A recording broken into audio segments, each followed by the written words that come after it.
Jennifer Keesmaat, Chief Planner and Executive Director for the City of Toronto. Public space really becomes the places and spaces where our lives connect. And as the word densifies and as we increasingly become technology savvy, relying on technology, remote ways of interacting, those public spaces become more and more important to our quality of life. There's a few factors that are really critical when you're designing a public space, and at the very basic level, the first factor is about connections, because there's no point in having a public space if people can't connect into it. People don't feel connected to the space, or if they're physically separated in some way from the space. And we've all seen these spaces, a wonderful public square, and you can't quite figure out how to get to it because there's a big highway dividing that public space from our everyday lives. So getting the connections right is really critical. The second I would say is the character, because there's all different kinds of public space. You can have little squares and piazzas, places where a lot of people gather, and then you might also have public spaces that are places for sidewalk cafes, or public spaces that are places for playing baseball. Each one of those spaces needs to be designed in a different way if it's going to be effective and it's going to work. Getting the design right is about ensuring that we understand the use and the character of that public space. There's a few things that we're doing to create more public spaces. One of them is an initiative that we just launched last year called POPS, which stands for Privately Owned Public Space. And the idea here is that as sites develop in the city, and some of those sites are actually pretty large, as those sites develop in the city, that we will secure on private land publicly accessible spaces. So that as the public walking down in the street, you might go, oh, there's a really interesting little park. I'm gonna go sit and eat my lunch in that park, or a little area for children to go play.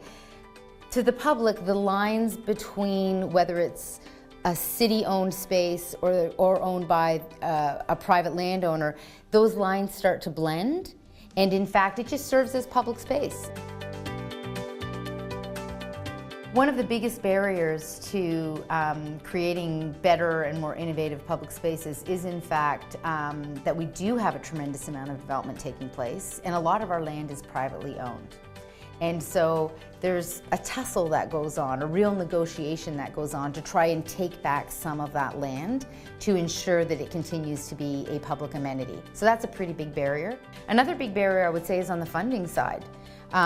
We don't actually fund our park system very well. We did a generation ago, but really since amalgamation, we have been consistently under-investing in our public spaces. The budget we have today for civic design is smaller than the budget was 15 years ago for only the old City of Toronto. So we've grown exponentially. Now we're those 7 municipalities all brought together into one.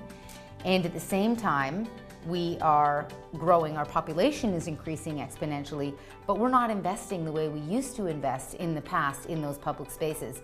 And you can see it in the public realm, and that's a really big barrier. We need to raise the awareness around how important public spaces are to a high quality of life.